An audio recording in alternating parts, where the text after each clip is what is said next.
네, 시작해볼까요? 식사는 맛있게 하셨어요? 네, 맛있는 거 드셨어요? 네, 저도 오늘은 든든히 먹었어요. 네. 네. 어떻게 아가서를 공부하고 있는데 오늘 5강째잖아요? 예, 여러분 좀 집에서 묵상하고 계세요? 고개를 막 숙이세요, 이제. 눈빛을 피하시고 밥 먹을 때는 자신 있게 보셨으면서. 여러분 아가서는요, 여러분들이 집에서 되뇌이지 않으면 별로 의미가 없어요. 예전 책과 비슷해질 거예요. 여러분 아가서는 나와 먼 이야기로 많이 생각하셨잖아요. 근데 이것을 의미를 아셨으면 그 중에 나에게 와닿는 구절을 한 구절이라도 끊임없이 한번 되뇌어 보세요. 사실 묵상이라는 원어 자체의 의미는 중얼거리다는 의미가 있어요. 소가 되새김질하는 것처럼 중얼중얼 거리는 거예요. 한 단어도 좋고 한 문장도 좋아요. 계속 중얼중얼 거리다 보면 거기서 어떤 감정이 느껴지실 거예요. 이 감정이 뭐냐? 내가 정말 이 정도로 하나님을 사랑하고 있는가? 아니면 나는 사랑하고 있다면 어떤 만족감이 들 수도 있고 더 설렘이 들 수도 있지만 그렇지 못하다고 한다면 마음에 다른 부정적인 생각도 들 수가 있잖아요. 그것을 한번 점검해 보시는 겁니다. 이것들은 하나의 일종의 기도라고 할 수 있는데요. 여러분 기도는 우리가 어렸을 때 배울 때 감정적으로 기도하면 안 된다라고 많이 배웠죠. 또 감정을 많이 삭제해야 된다고 우리 배웠어요. 그런데 감정적으로 기도하는 것은 잘못될 수 있어도요. 감정을 기도할 때 드는 감정을 다루는 것은 사실 굉장히 필요합니다. 여러분들이 감정을 잘 다루실 수 있으세요? 없어요. 다룬다 하더라도요. 이미 감정이 발화된 이후에 나타나는 결과를 다루는 거지 감정이 솟구쳐 올라오는 것을 다룰 수 있는 사람은 세상에 없을 거예요. 하나님은 우리를 그렇게 만드셨단 말이죠. 그래서 많은 그 기독교 영성가들이요, 기도할 때 드는 감정들은 하나님께서 나에게 말을 걸어오시는 어떠한 매개로 그렇게 생각을 해요. 그래서 이 감정을 잘 들여다보고 다루다 보면 하나님께서 나에게 무엇을 원하시는지, 무엇을 말씀하시려는지를 발견할 수 있다라고까지 얘기하거든요. 그래서 여러분들이 이거 한 문장 한 문장을 그냥 늘 묵상하면서 되뇌이다 보면 그것이 어떻게 보면 하나의 기도잖아요. 그럴 때 여러분들이 드는 감정들이 있을 거예요. 그것을 한번 들여다보면 좋겠다 이런 생각이 듭니다. 오늘도 그 부분에 대한 얘기가 조금 나와요. 1절부터 나오는데 이제 좀 살펴보도록 할 거고요. 여러분 이 사랑의 고백은요. 지금 이 땅에서만이 아니라 이제 하늘나라 가시면 여러분 하나님과 그 대면에서 할 거예요. 쑥스러워하시면 안 돼요. 대면에서 하실 건데 또 언제까지요? 세세무궁토록 하실 거예요. 여러분 이런 것을 이 땅에서부터 익숙하실 필요가 있는 겁니다. 충분히 이제 묵상하시면서 하나님과 이런 사랑을 좀 나누셨으면 좋겠다라는 생각이 듭니다. 지난주에 우리가 배웠던 거 잠깐 점검하고 가면요. 유명한 말씀이죠. 아가서 2장 10절 말씀. 나의 사랑 나의 어여쁜 자야 일어나서 함께 가자. 우리말 성경에는 어떤 권유 형태로 되어 있는데요. 원어를 보면 이거보다 더 강력합니다. 명령에 가까운 얘기예요. 영어 성경도 그렇죠. arise라고 되어 있잖아요. 일어나라 명령하고 있어요. 이럴 때가 아니라는 거예요. 당장 나와야 된다. 집에 머물러 있을 때가 아니야. 당장 나와야 돼. 그러면서 이유를 설명했죠. 이유를 설명하는데 10절에서도 나의 사랑 내 어여쁜 자야 일어나서 함께 가자. 또 13절 마지막에도 나의 사랑 나의 어여쁜 자야 일어나 함께 가자.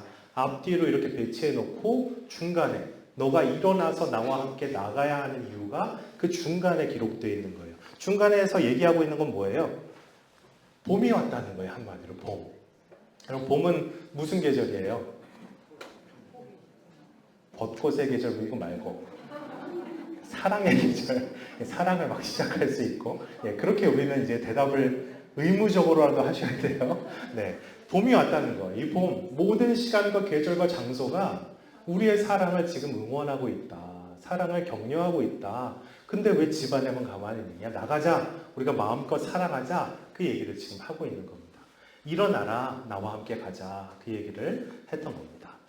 그리고 이렇게 보면 이거죠. 이럴 때가 아닙니다. 일어나서 나와 함께 나갑시다. 이것 보세요. 봄이 왔습니다. 사랑의 계절 봄이 왔습니다. 자연도 시간도 우리 사랑을 지금 응원하고 있는 것을 보십시오. 나갑시다. 이 얘기를 지금 하고 있는 겁니다. 그리고 나서 14절에 보시면 바위 틈 낭떠러지 은밀한 곳에 있는 나의 비둘기야.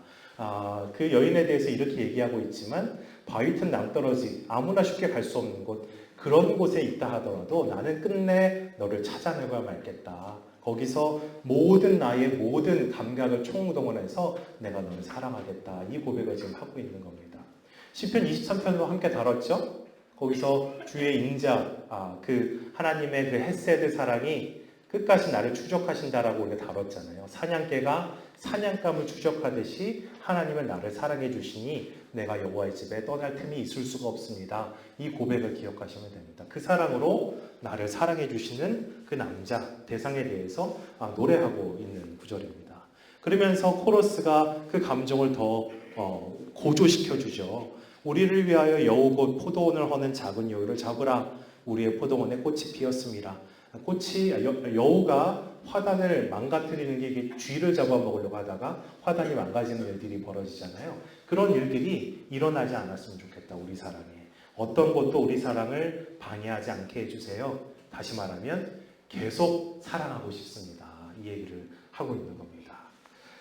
그러면서 마지막 16절을 보시면 내 사랑하는 자는 내게 속하였고 나는 그에게 속하였도다. 이것은 전형적으로 고대 근동사회에서 남자와 여자가 결혼할 때 주고받는 대화라고 말씀드렸죠. 근데 지금은 아가서 2장은 이 남자와 여자가 결혼한 상태가 아닙니다. 결혼 전의 상태예요. 그렇다는 것은 당신은 나의 남편, 나는 당신의 아내이고 싶습니다. 이런 고백을 지금 하고 있는 겁니다.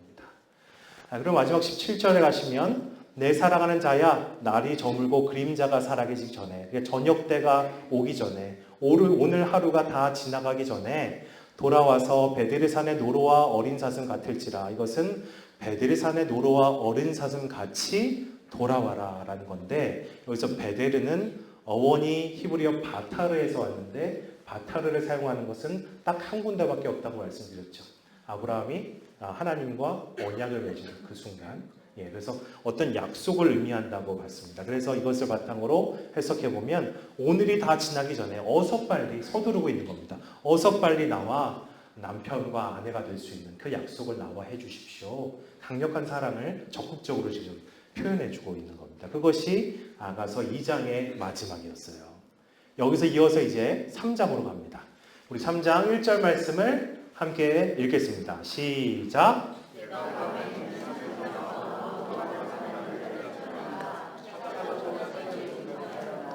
내가 밤에 침상에서 이 사람이 지금 침상에 있다는 거죠. 마음으로 사랑하는 자를 찾았노라.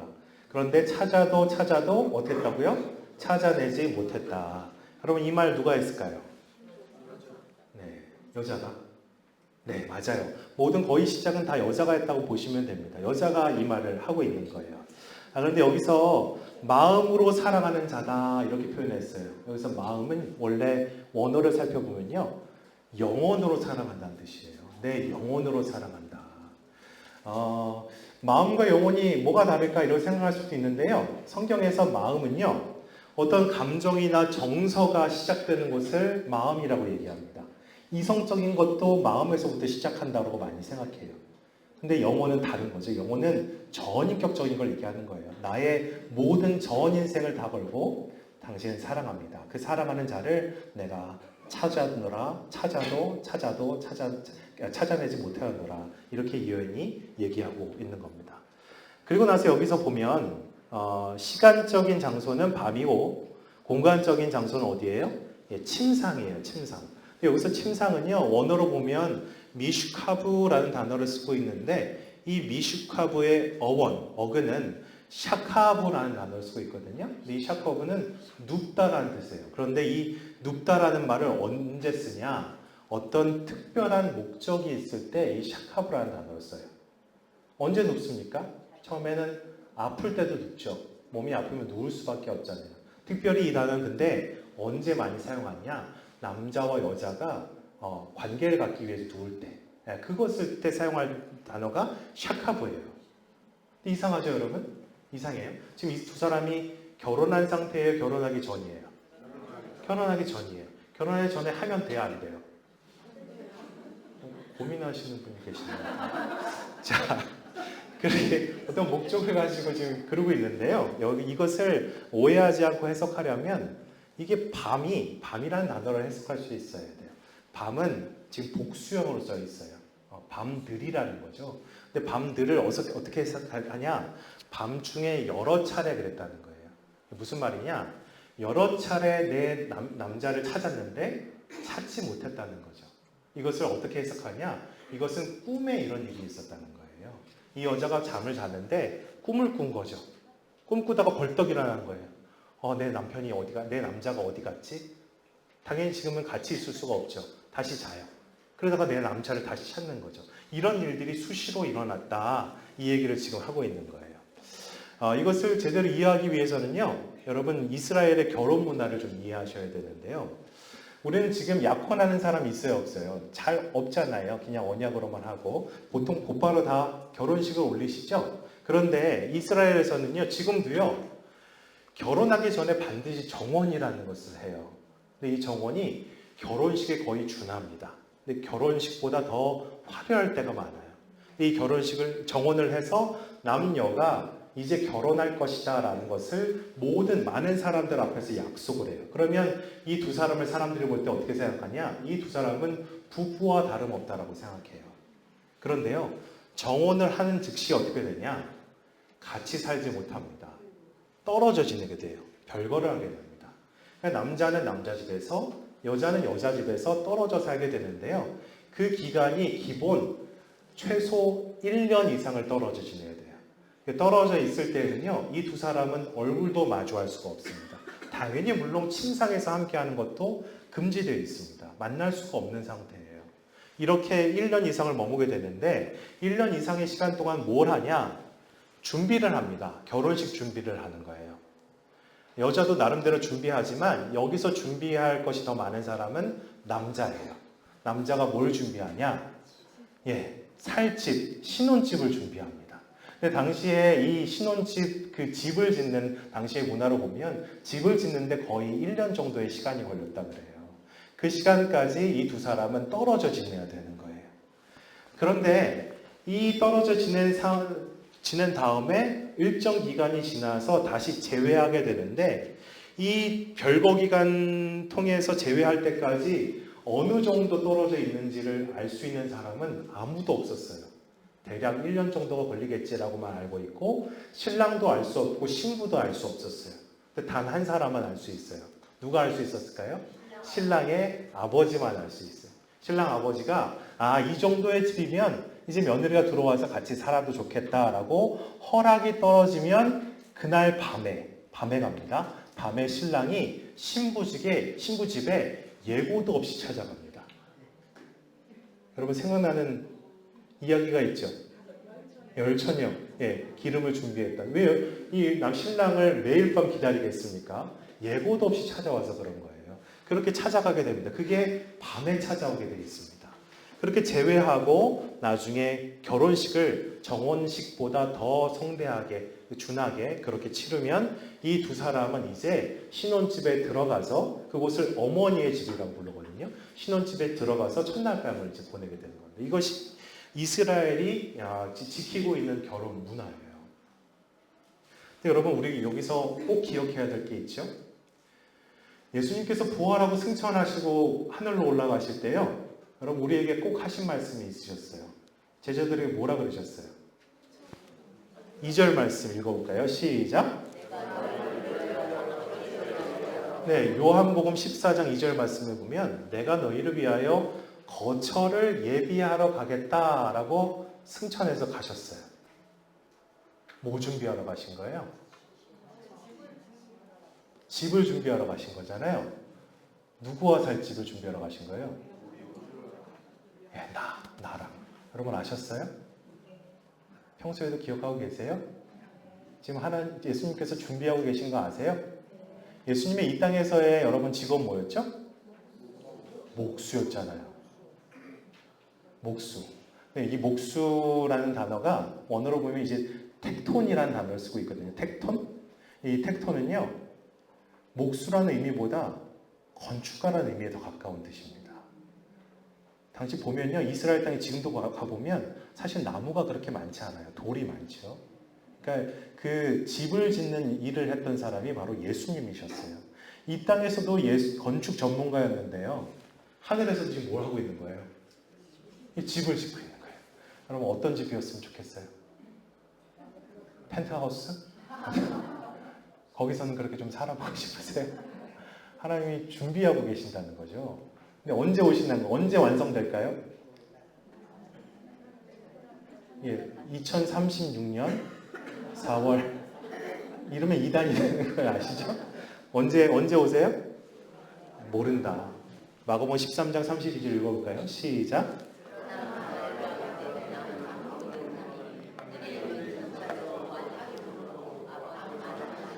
네, 지금 뭘 하고 무슨 기간인 거예요, 여러분? 여러분과 정혼을 하고 별거해서 결혼식을 준비하는 기간인 거예요. 그럼 놀랍지 않습니까? 예수님께서 이 땅에 내려오시는 재림하신 날은 어떤 날이겠어요? 그날이 도적같이 임하게 될 텐데, 그날은 신랑 입장하면 누가 입장해요? 예수님이 입장해요. 신부 입장하면 누가 입장할까요? 내가 입장하는 날인 거예요. 그럼 준비하고 계세요? 지금이라도 늦지 않았습니다. 네, 지금이라도. 근데 목사님, 저는요 예수님께 프로포즈 못 받았는데요. 그런 분 혹시 계세요? 프로포즈 받았잖아요, 그죠? 언제 받았어요? 십자가상에서. 예. 어떻게 사랑한다고 얘기하셨어요? 온몸을, 자기 몸을 찢어가면서 내가 너를 이 정도로 사랑해 라고 얘기하셨는데, 그 앞에는 믿는 사람들만 있었습니까? 아니었어요. 믿지 않는 사람들까지 있었는데 그 중에 백부장은 이가 진정한 하나님의 아들이다 라고 고백할 정도였잖아요. 너무나 확실하게 여러분들에게 프로포즈를 해주신 겁니다. 그래서 요한계시록 보면요, 예수님께서 오시는 그날이 어떤 날이라고요? 어린 양의 혼인 기약이는 날, 결혼하는 날이라고 얘기해 주고 있어요. 우리가 살 집은 신랑 예수님이 준비해 주세요. 예식장을 준비해야 될 거, 예약해야 될 거잖아요. 여러분 어디로 예약하시겠어요? 온 천하가 다 여러분의 예식장이 되는 겁니다. 온 천하 만민이, 모든 만물이 다 하객이 되는 거고요. 그러면 여러분들은 준비할 것이 없을까요? 준비할 것이 딱 하나 있어요. 요한계시록 보면요, 이렇게 되어 있어요. 우리 8절 말씀 읽겠습니다. 시작.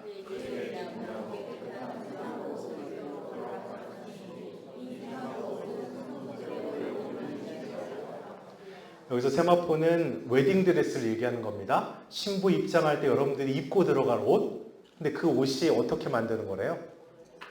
여러분들의 하루하루에 오른 행실로 한 땀 한 땀 만들어진 옷이 그 옷이라는 거예요. 웨딩드레스 잘 준비하고 계세요? 뭐 입고 들어가시려고 지금 한숨을 쉬셨어요? 지금이라도 늦지 않았습니다. 여러분의 한 땀 한 땀의 행동들이 이제 신부 입장하면 들어갈 여러분들의 웨딩드레스가 된다. 지금 이 얘기를 하고 계시는 거죠. 예, 그것을 생각하고 오늘 아가서 3장을 읽으셔야 돼요.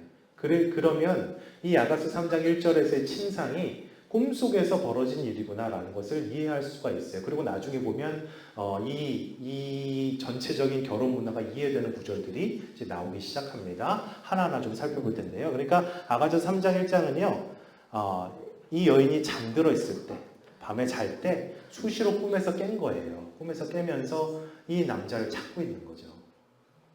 이 여인이 느꼈을 게 뭐겠습니까? 여러분, 어떤 것이 꿈으로 반영됩니까? 우리 어떤 무의식의 일들이 꿈으로 반영된다고 얘기하잖아요. 이 여인은 늘 남자가 사라질 것 같은 거예요. 감정이 어떤 감정이겠습니까? 불안한 감정이 많이 들겠죠. 근데 이것을 반대로 보면 어디에 대한 불안한 감정이에요? 이 사람을 나는 너무나 사랑하는데 이 간절히 사랑한 사람이 내 눈앞에 사라질까 봐 이 사람은 두려운 겁니다. 다시 말하면 이 여인은 이 남자를 너무나 사랑하고 있는 거예요. 예. 여러분, 불안이라는 감정이요, 부정적인 감정 같지만 사실 이 감정을 판단할 때는요, 감정이 부정적인 감정, 긍정적인 감정을 처음부터 판단할 수 없죠. 이것을 어디를 지향하고 있는지를 봐야 이 감정이 긍정적인지 부정적인지 알 수가 있는 거예요. 이 여인은 지금 불안한 감정을 느끼고 있어요. 그런데 무엇을 지향하고 있는 겁니까? 이 남자와 같이 있고 싶은 거잖아요. 사랑에 대한 불안한 마음인 거예요. 그러니까 이 여인의 불안함은요, 주님을, 어떻게 하나님을, 남자를 더 사랑하고 싶어하는 감정에서 기인한 것이란 말이죠. 이것은 우리를 더 영적으로 건강하게 해주는 감정들입니다. 그것을 이 여인은 지금 느끼고 있는 거예요. 이렇게 보면 영원히 함께하고 싶은 사랑하는 당신이 내게서 사라질까 나는 두렵습니다. 나는 그 정도로 이 남자를 사랑합니다. 얘기하고 있는 겁니다. 그런데 이 사람을 찾아도 찾아낼 수 있었어요? 없었어요? 없었다는 거예요. 이어서 보면요, 이 사람을 찾지 못해서 2절 말씀에 보면 성 안을 찾아보고 거리를 뒤져보고 큰 길까지 다 나가본 거예요. 그런데도 어떻게 됐어요?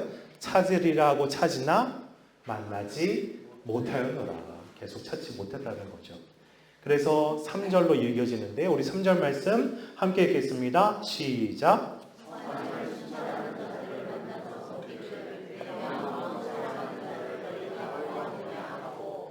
큰 길과 성 안으로 나간 거예요. 이 남자를 찾아본 거죠. 꿈에서도 만날 수가 없었으니까 찾았는데 그 안에 보니까 파수꾼이 있었던 거예요. 성 안을 순찰하는 자들. 여기서 보면 성 안을 순찰하는 자들을 내가 만난 것처럼 기록되어 있잖아요. 그런데 원어를 보면요, 그게 아니라 반대예요. 성 안을 순찰하는 자들이 나를 찾아왔다, 이렇게 원어는 되어 있습니다. 그렇다는 건요, 여러분, 이 상황이 지금 어떤 상황이에요? 이 여인이 그냥 조용히 막 찾은 게 아니라는 거죠. 이 사랑하는 사람을 어떻게 찾은 거예요? 간절히 부르면서 찾은 거예요. 어디 있어요? 뭐 부르면서 찾았다는 거죠. 주변에 있는 사람들이요, 이 사람이 사랑하는 사람을 찾고 있구나라는 것을 주변 사람들이 지금 다 알고 있었다는 거예요. 그래서 성을 지키는 파수꾼이 찾아와서 누굴 찾냐? 내가 도와줄게 하고 찾아왔다는 거죠. 여러분, 놀라운 장면이지 않습니까? 여러분, 하나님 사랑하세요? 하나님 사랑하는 거 여러분은 아시죠? 여러분 주변 사람들도 이렇게 알아요? 아는 것 같으세요? 갑자기 또 부끄러워지죠. 네. 마치 한나와 같은 거예요. 한나가 기도할 때 사무엘이 찾아왔잖아요.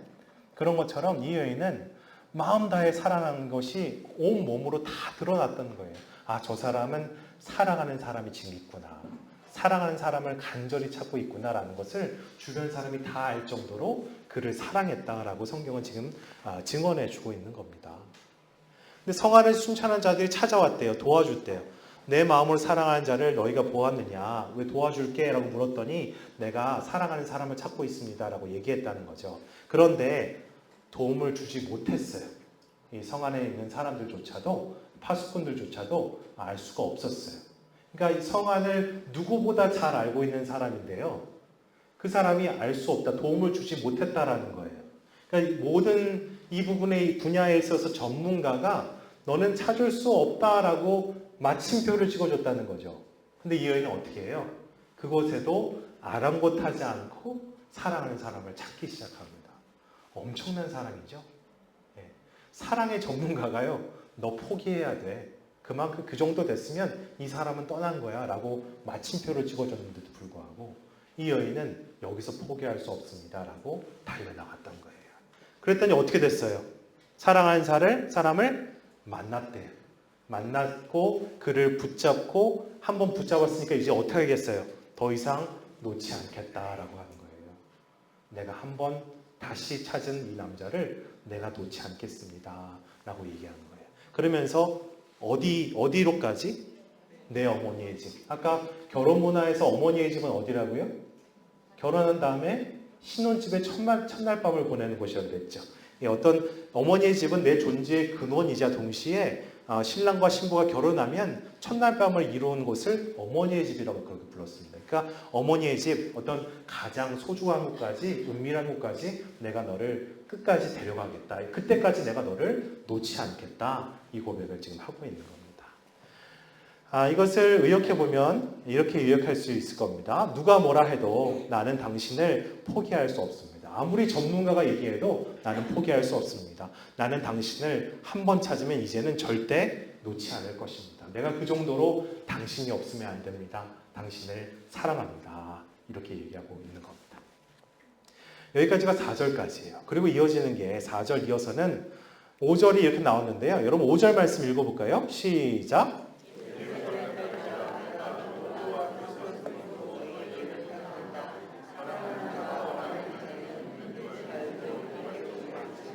네, 이 말씀 여러분 이제 익숙하죠? 아까 2장에서도 이 말씀이 나왔던 거 기억나세요? 숙여내셨어요. 네. 지난주에 나왔었습니다. 다시 한번 좀 살펴볼 텐데요. 근데 여기 보면 5절 앞에 동그라미가 있어요. 동그라미는 보시면 6절에도 동그라미가 있거든요. 근데 6절에선 다시 여성이 얘기해요. 앞에도 여성이 얘기했지만 6절도 여성이 얘기해요. 이것은 사람 말하는 화자가 바뀐 게 아니라 5절에 이렇게 삽입되어 있다라고 보시면 돼요. 중간에 코러스처럼 삽입되어 있고 다시 6절부터 여인의 얘기가 이어지는데 5절 여러분 기억나실 거예요. 2장에서도 똑같은 게 나왔는데 여기서 부탁한다라고 되어 있는데 부탁한다는 원어로 보면 맹세한다라는 뜻이에요. 맹세한다. 근데 이 맹세, 이 문구는 고대 근동 사람들이 누군가와 약속할 때 이 문구를 많이 사용하는데 A가 B를 맹세한다. 이럴 때 이 구문을 사용하는데요. 그때 꼭 두고 맹세하는 게 있다고 그랬죠. 무엇을 하나 놓고선 그것을 걸고 맹세하는데 여기서는 노로와 들사슴을 두고 맹세하고 있잖아요. 근데 보통 일반적으로는 어떠한 신적 존재를 두고 누군가와 약속을 하고 맹세를 하는 것이 일반적이었습니다. 그런데 오늘 본문에는 노루와 들사슴이라고 나왔죠. 근데 우리가 지난주에 배웠던 게 기억이 나실 거예요. 이 노루와 들사슴에 해당되는 원어를 살펴보면 비츠바우트 오 부아일룻 핫사데라는 단어를 쓰고 있는데 이거와 언어 유희로 비슷한 그 문장이 있다고 그랬죠. 부츠바우트 오 부엘 샤다이. 거의 똑같죠? 거의 똑같잖아요. 근데 이 밑에 있는 문장의 뜻은 만군의 여호와 엘샤다이라는 뜻이에요. 그러니까 하나님을 놓고 하나님 앞에서 내가 맹세하고 있습니다. 이 얘기를 하고 있는 거예요. 그런데 여기서 노루와 들사슴으로 이 하나님을 바꾸어서 표현하고 있는 것은 이것이 아마도 노래이고 시이기 때문일 겁니다. 노래적 표현인 거예요. 근데 이것을 읽고 아마 히브리어를 사용하는 사람들은 만군의 여호와 하나님께 지금 맹세하고 있는 거구나 이제 알 수 있다는 거죠. 그것을 의역해 보면 우리 사랑이 닿을 때까지 누구도 이 사랑을 방해하지 말라. 5절에서 그 얘기를 다시 한번 하고 있는 거예요. 그리고 나서 이어지는 6절입니다. 6절 읽겠습니다. 시작.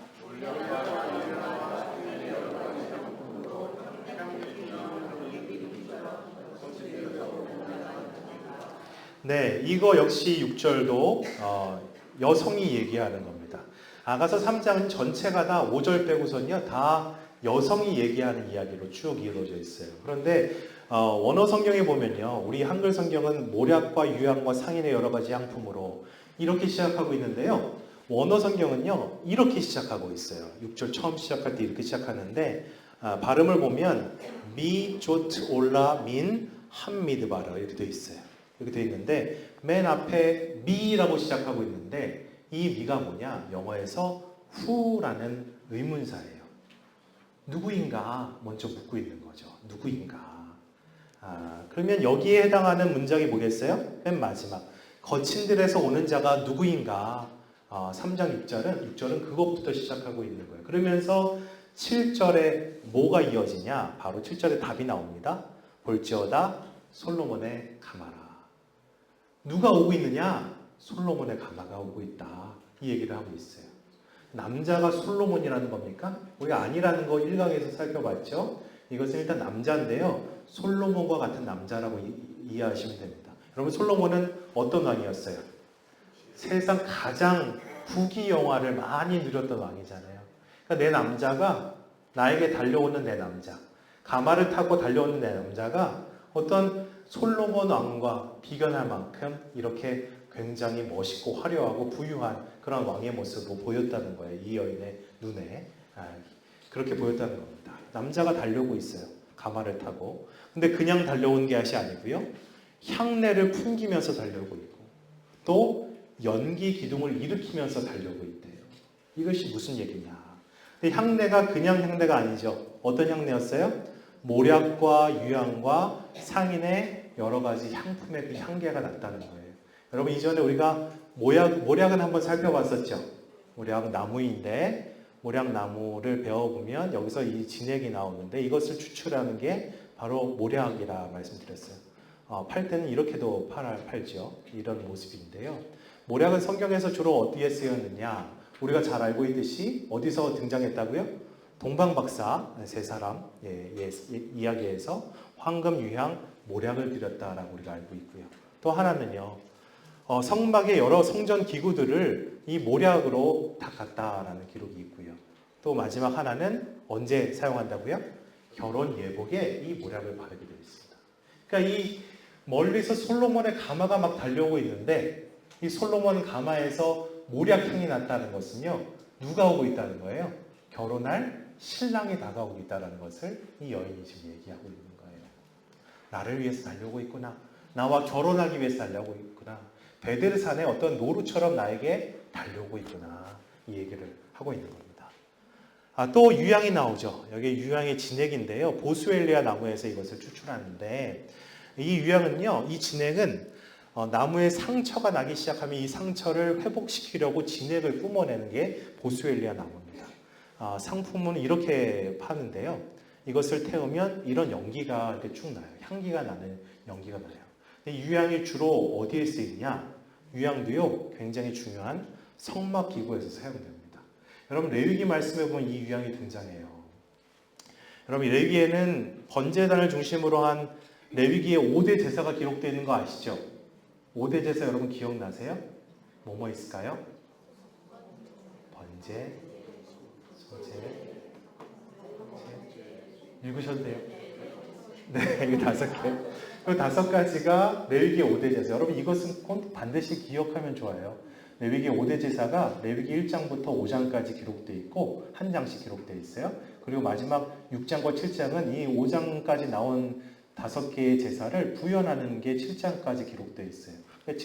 1장부터 7장까지 읽으시면 각각의 제사들이 어떠한 제사인지를 알 수 있는데 간단히 살펴보면 번제는 말 그대로 번트 오퍼링이에요. 태워서 드리는 제사. 제물을 다 태워버려요. 그래서 이 제사를 보통 뭐라고 그러냐? 여러분 통닭 좋아하세요? 예, 통 바베큐 제사라고 생각하시면 돼요. 예, 소제는요. 소제는 원어로 보면 그 영어로 보면 grain offering이에요. 곡식 제사입니다. 곡식 제사. 어떤 짐승으로 드릴 수 없으면 뭐 드리면 돼요? 곡식으로 드리면 된다 말씀하시는 거예요. 화목제는 화목을 위해서 펠로우십 어퍼링이에요. 펠로우십 어퍼링은 어떻게 드리냐? 소 한 마리를 하나님께 드리는데 이 소 한 마리를 어떻게 해야 되냐? 제사 드리는 사람이 반드시 그날 다 먹어야 돼요. 오래 걸려도 다음 날까지 드실 수 있으세요? 한 2사람 정도는 드실 수 있을 것 같아요. 못 먹죠? 못 먹으면 어떻게 해야 돼요? 나눠 먹어야 되죠? 예, 나눠 먹는 날. 그러니까 고기 먹는 날. 그러니까 이 화목제는 한마디로 하면 한턱 쏘는 제사예요.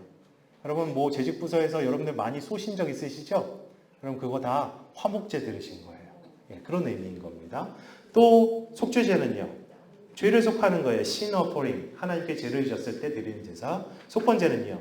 건자가 허물 건자예요. 누군가에게 잘못을 저질렀을 때 guilt offering이 되어 있어요. 근데 여러분 색깔이 다르죠? 밑에 있는 sin offering과 guilt offering 2개는요. 죄를 지으면 반드시 드려야 하는 의무 제사예요.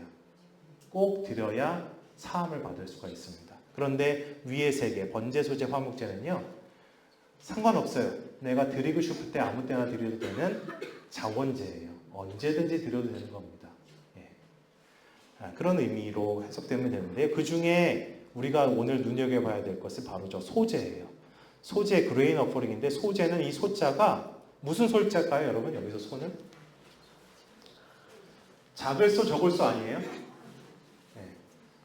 뭘까요? 본디소, 힐소를 쓰고 있어요. 여러분 잔치국수 먹을 때 어떤 면을 삶으세요? 소면 삶는데 소면 그 소자가 대중소의 소자 그 소자가 아니잖아요.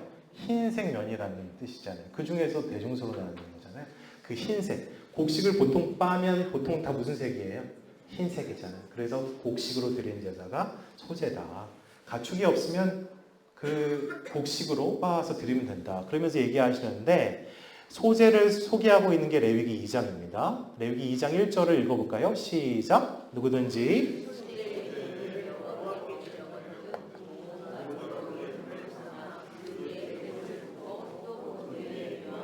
네, 누구든지 소제의 예물을 여호와께 드리려거든, 드리고 싶거든 무슨 제사라는 거예요? 의무 제사가 아니라 자원제라는 거예요. 자원제. 그러면서 어떻게 드려야 되냐? 고운 가루로 드린다. 여기서 고운 가루는 밀가루 생각하시면 됩니다. 밀가루를 이렇게 드리는데, 근데 그 밀가루만 딱 드리는 것이 아니라 처음에 뭘 하래요?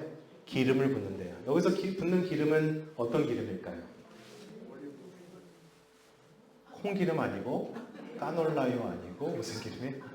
예, 올리브 기름, 예, 감람유 올리브 기름을 붓습니다. 그리고 나서 하는 게 있어요. 올리브 기름은 당시 평상시에 쓰는 식음료 같은 겁니다. 쉽게 구할 수 있어요. 그런데 한 가지 중요한 걸 넣어야 돼요. 그것이 뭐예요? 유향이에요. 유향. 이것을 넣어서 이 가치를 높여주는 거죠. 그때 드리는 거예요. 그러니까 하나님께 제사를 드릴 때 사용했던 가장 소중한 것 중에 하나가 바로 유향이라는 거예요. 유향. 그러니까 이 솔로몬의 가마가 모략과 유향의 향을 풍기면서 다가오고 있었어요. 최고의 향품을 드러내면서 다가오고 있었다는 거죠.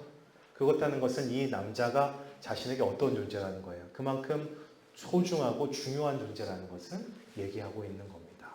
그리고 나서요. 또 향내만 풍긴 것이 아니라 또 뭘 했어요? 연기 기둥처럼 왔다. 왜 갑자기 연기 기둥을 뿜어낼까요? 조용히 잘 오면 되잖아요. 연기 기둥을 뿜어냈을까? 그럼 당시 지형을 이해하면 돼요. 이스라엘 땅을. 이스라엘 땅은 주로 황갈색이 많죠. 광야가 많아요. 광야가 많아서 도시와 도시를 연결해 주는 게 대부분 다 광야 땅입니다. 그래서 저쪽 도시에서 이쪽으로 건너오려면 당연히 연기 기둥이 피어오를 수밖에 없어요. 여러분 예루살렘과 여리고가 대표적인 건데요. 여리고를 보면 이 밑에가 여리고고 저 위에가 예루살렘이에요. 중간에 뭐가 있어요? 광야가 있죠. 이것이 유대 광야예요. 여리고에서 예루살렘을 갈 때도 또 예루살렘에서 여리고로 올 때도 연기 기둥을 피워 올릴 수밖에 없죠. 그러니까 어떤 강력하고 빠르게 또한 귀중한 소중한 존재가 나에게 지금 다가오고 있다는 것을 여인은 지금 고백하고 있는 겁니다. 그것이 바로 솔로몬의 가마다라고 얘기하고 있어요. 그러면서 7절이에요. 우리 7절 말씀 읽겠습니다. 시작!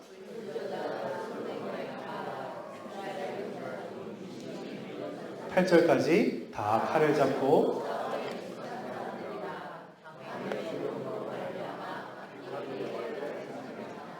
솔로몬의 가마만 온 게 아니라는 거죠. 주변에 누가 있다는 거예요. 이스라엘 용사 중 60명 싸움에 익숙한 사람들이 왔다는 거예요. 여러분 왜 싸움에 익숙한 사람이 주변에 필요했을까요? 아까 결혼할 때가 되면 신랑이 낮과 밤 중에 언제 찾아간다고요? 네, 밤에 찾아가야 되니까. 밤은 위험할 수 있는 시간대잖아요. 그래서 주변에 잘 지키는 장정들을 붙였는데 솔로몬의 가마, 그러니까 솔로몬이 신랑으로 올 때는 주변에 60명의 대군을 이끌고 함께 갔다는 거예요.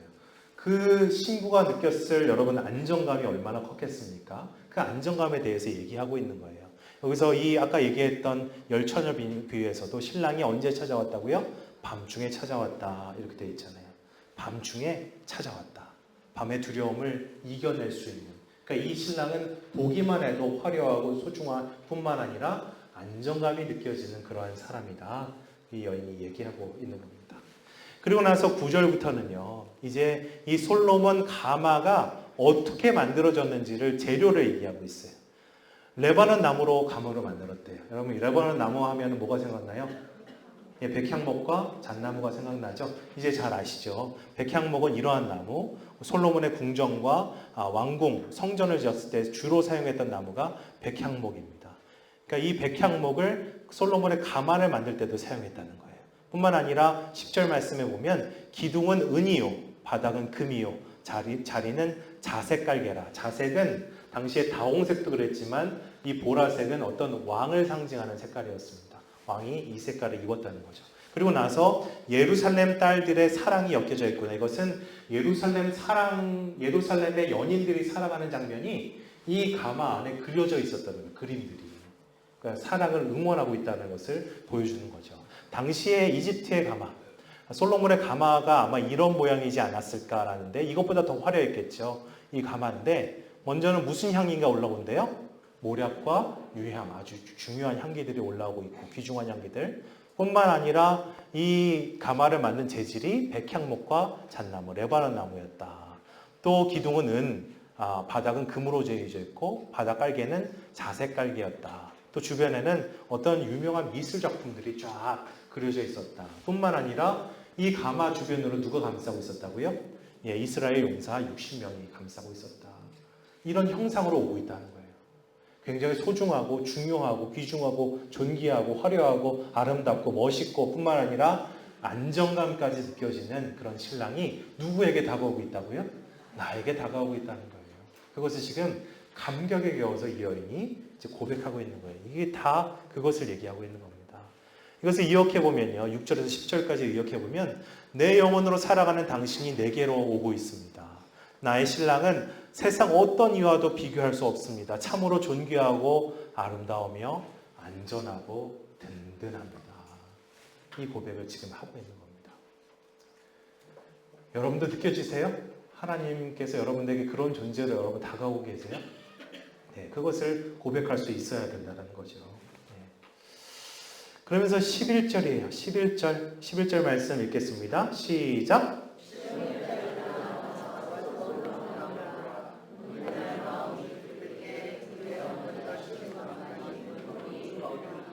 네, 다시 한번 정리해주고 있는 거예요. 나에게 다가오는 그 남자가 누구처럼 보인다고요? 솔로몬 왕처럼 지금 보인다는 거죠. 그리고 나서 그 날은 어떤 날이라고요? 혼인날이라고 분명히 방점을 찍어주고 있는 거예요. 그리고 나서 그의 어머니가 씌운 왕관이다. 왕관을 쓰고 있대요. 여기서 왕관은 사모를 얘기하고 있는 거겠죠. 결혼할 때 쓰는, 신랑이 쓰는 그런 모자를 얘기하고 있는 건데 누가 씌워줬대요? 그의 어머니가. 이것은 무슨 얘기냐면 왕실, 왕이라면 왕실이겠죠. 그 가정에 있는 집안 사람 모두가 인정하는, 지지해주고 응원해주는 그러한 결혼이다. 이 얘기를 하고 있는 겁니다. 모두가 기뻐하는 결혼인 거예요. 나 당사자뿐만 아니라 주변 사람 모두가 응원해주고 있는 그러한 결혼이다. 그 사랑을 얘기하고 있는 겁니다. 이것이 아가서 3장이 쭉 다루고 있는 노래의 내용이에요. 이것을 가지고 또 기도해 볼 수 있겠죠.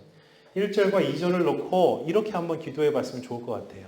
주님을 사랑하기에 이제 주님이 제 곁에 계시지 않을까 두렵습니다. 이 여인이 불안한 마음을 느꼈죠. 불안한 마음 자체는 부정적인 감정일 수 있지만 이것이 지향하고 있는 것을 봐야 된다고 그랬죠. 이 여인이 왜 불안함을 느꼈습니까? 이 남자를 더 그만큼 사랑하기 때문에 느낀 불안한 감정이었어요. 나도 제 곁에 계신 주님을 내 마음과 내 영혼으로 더 사랑하기 원합니다. 제가 이 말씀을 묵상하는데요. 저는 아직 이 정도까지 아닌 것 같더라고요. 그래서 내가 그랬으면 좋겠습니다. 라고 저는 고백했던 것 같아요. 또 3절과 4절 말씀을 놓고는요. 우리 밑에 한번 읽어볼까요? 기도문 시작. 세상 앞에서 주님 없이 살 수 없는 자이고 싶습니다. 누가 뭐라 해도 나는 주님을 포기할 수 없습니다. 이 고백이 저의 평생의 고백이 되게 하소서. 여러분 아가서를 묵상하고 내 노래를 만들 때요. 그것이 내 언어가 아닌 것 같으면요. 하나님 나도 그러고 싶습니다. 이렇게 고백하시면 돼요. 하나님은 그 고백을 그 간구를 듣고 싶어 하시는 걸 거예요. 그렇게 고백하시면 되겠습니다. 6절과 9절과 10절 말씀을 놓고는요. 주님은 세상 그 어떤 것과도 비교할 수 없습니다. 그 주님께서 언제나 제게 저보다도 먼저 달려오십니다. 그 신랑의 준비된 신부로 살게 하소서. 그럼 모든 거 다 주님께서 준비하시지만 우리가 준비해야 될 거 뭐라고요? 결혼할 때 입고 들어갈 웨딩드레스, 세마포. 세마포옷은 한 땀 한 땀 뭘로 만든다고요? 여러분들의 옳은 행실로 만들어진다. 기억하시고 준비하시면 되겠습니다. 7절과 8절을 놓고요. 읽겠습니다. 시작. 주님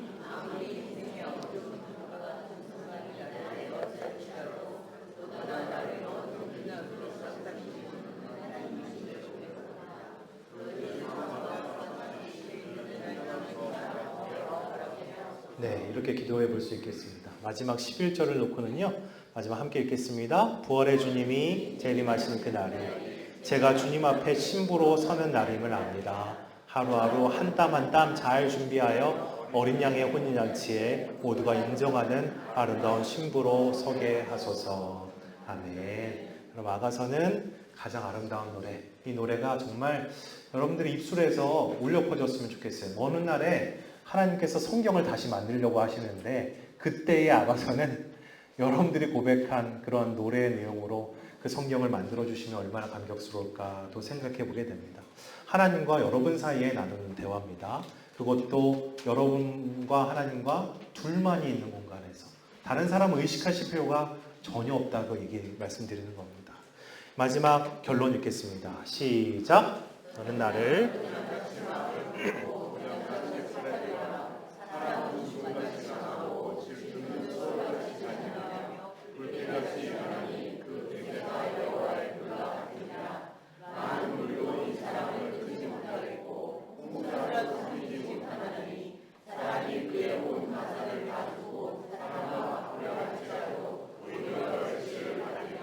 네, 아멘이죠. 여러분, 이 사랑이 이제는 여러분과 하나님의 사랑의 고백이 되기를 주님의 이름으로 간절히 축복드립니다.